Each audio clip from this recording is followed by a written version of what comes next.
זהו, אז ניסינו להסביר את ההתחלה של הסרט השני. ואמרנו שהסרט השני, להפוקים מהסרט הראשון, שהסרט הראשון זה כמו... להבדיל מהסרט הראשון. להבדיל מהסרט הראשון, שהסרט הראשון הוא כביכול כמו יציאת מצרים, הליכה במדבר. בסרט השני כבר זה הכניסה לארץ ישראל. זאת אומרת שכבר ניאו שם הוא נהיה בעל כוח, שכבר הוא יכול להתנגד לארציות המקולקלת. כן, ואז שולחים אותו לפגוש את המורוויז'ן. הנביאה שולחת אותו לפגוש את המורוויז'ן. את הצרפתי. עכשיו, מי זה הצרפתי הזה? סתם הערה מתבקשת. דווקא צרפתי? זאת אומרת, מה הקטע פה עם הצרפתי? זה מעניין אותי. אני חושב שהם צחקו על הצרפתים. כשאתה תבין את המורוויז'ן, אז אתה תראה למה זה הצרפתי דווקא. הדמות הזאת ממש מדויקת. מי ששיחק את זה, הוא שיחק את זה נורא מאוד מעניינת. בכל אופן, אז בשביל להבין מי זה המורוויז'ן, אז קודם כל צריך לדעת שבארץ ישראל כשנכנסו, אז היה להם מאבק נגד הכנענים. יש 7 עמי כנען בארץ ישראל. ובכנען יש מישהו אחד שהוא מלך כנען. קוראים לו יבין מלך כנען. הוא מלך חצור. הוא המלך של כנען. ובשביל לתפוס מי הוא ומה המאבק שיש לניאו, אז צריך לדעת מי זה הצרפתי הזה, מי זה מלך כנען, מה העניין שלו. יש ממרה בחז"ל שאומרת, כנען בידיו מאזני מרמה. ככה כתוב. אז מה? אז יודעים שכנעני באופן כללי זה לשון סוחר. סוחר זה מי שקונה ומוכר, כן? ויש בידיים שלו מאזניים של מרמה, ולכאורה הוא משקר את האנשים. כן, מה העניין של מלך כנען? למה דווקא מלך כנען הוא זה שבידיו מאזני מרמה? אז עכשיו, פעם שמעתי שיעור על הדבר הזה, שיעור מעניין מאוד. הוא מסביר כך שאם אתה מסתכל על צורת אדם, אז בצורת אדם יש מה שנקרא נפש. מה זה נפש? נפש זה ראשי תיבות, נר, פתיל, שמן. מה זאת אומרת נר, פתיל, שמן? נר זה לכאורה אור, הצד המאיר שבאדם. הפתיל זה מה שצריך להעביר את השמן, והוא זה שמחזיק את הלהבה, והשמן זה מה שבוער. אז צורה מתוקנת של הנפש זה שאתה תופס את החשיבות של 3 הגורמים שפועלים בה, לפי הערך שלהם. אז אתה נותן מקום ראשון לנר, שזה לצד האור, לצד שמאיר בנפש, ואתה נותן חשיבות לצד שמעביר את השמן, או מחזיק את הלהבה הזאת. מחבר. כן? ויש לך את הצד של השמן, הוא הדבר שבוער, שהוא לכאורה הדבר הפחות ביותר. למרות שאי אפשר להחזיק את האור בלי השמן, אבל תכלס, השמן זה הצד, זה האות האחרונה, זה הנון, זאת אומרת, זה השין שבנפש.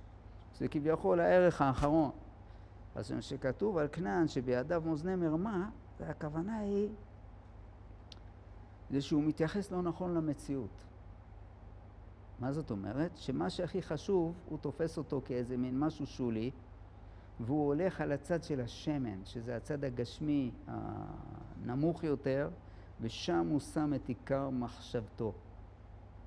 כן? זאת אומרת שבעצם הוא לא מכוון לצד של האור במציאות, כן? הוא, המאזניים שלו, מאזני מרמה, זאת אומרת שהוא תופס את המציאות והוא הופך אותה, הוא מרמה פה, כן? והוא מספר שמה שחשוב כאן זה הצד הנמוך שבמציאות, זה השמן, שהדבר הזה לכאורה הוא עובד. זאת אומרת, ועכשיו כשבני ישראל נכנסו לארץ ישראל, אז יש להם מלחמה עם הכנענים, זאת אומרת שיש להם איזה צד של דו-קרב עם המציאות באופן שהם צריכים לאזן את זה ולהפנות את זה לצורה המתוקנת שבה האור הוא הדבר החשוב, והארציות זה איזה עניין שאתה משתמש בו בכדי שיחול אור על המציאות הזאת. וזה בעצם ארץ ישראל.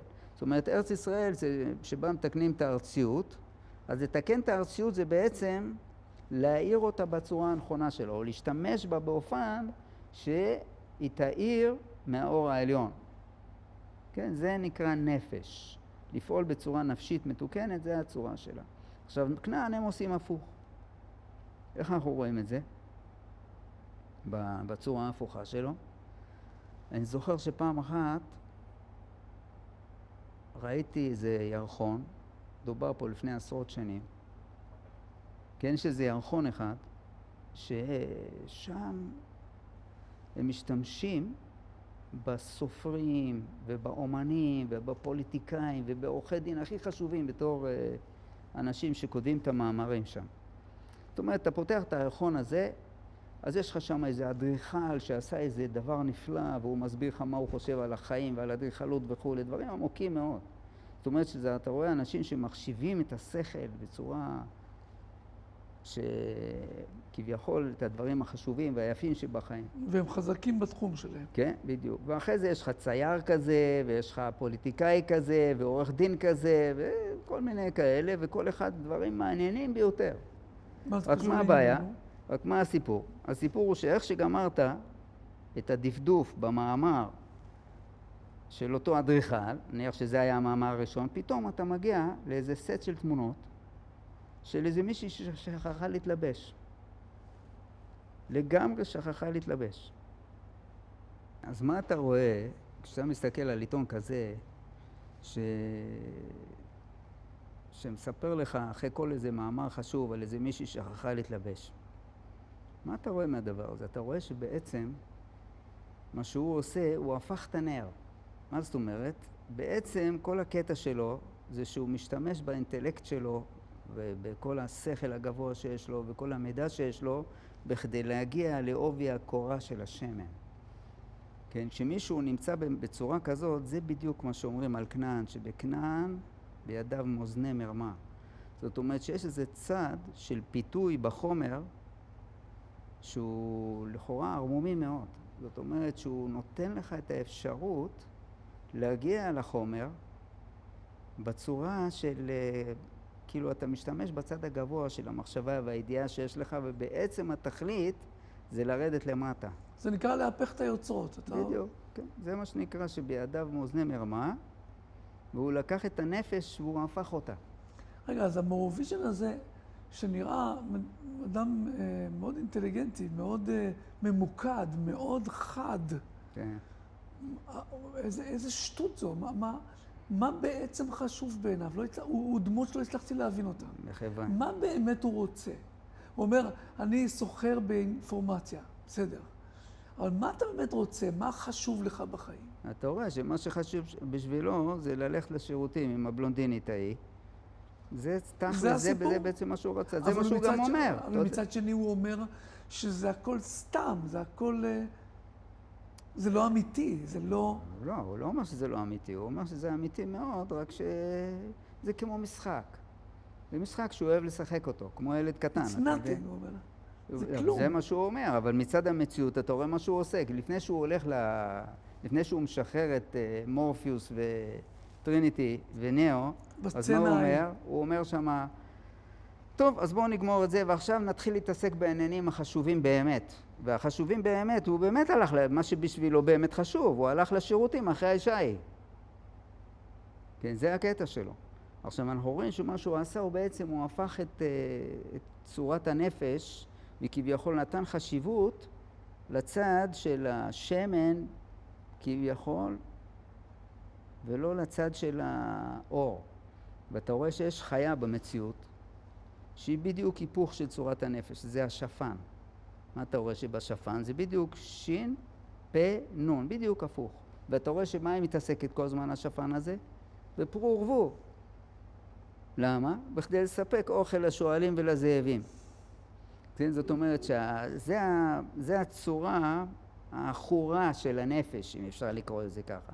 עכשיו בואו נשאל אותך שאלה. תגיד לי, הירחון הזה, מה הסמל שלו? ארנב, שפן, ארנב. אתה חושב שזה מקרה? במעניין, אתה יודע, שהם בחרו בסמל של השפן, בתור הסמל שמייצג את האג'נדה שלהם. אבל אתה חושב שהם ידעו לשון הקודש? הם ידעו ששפן זה היפוך של להיות נפש וכו'? הם לא ידעו, זה רק מראה לך איך הקדוש ברוך הוא מנהל את עולמו. שהכל פה פלא פלאים, הכל מנוהל דווקא על ידו.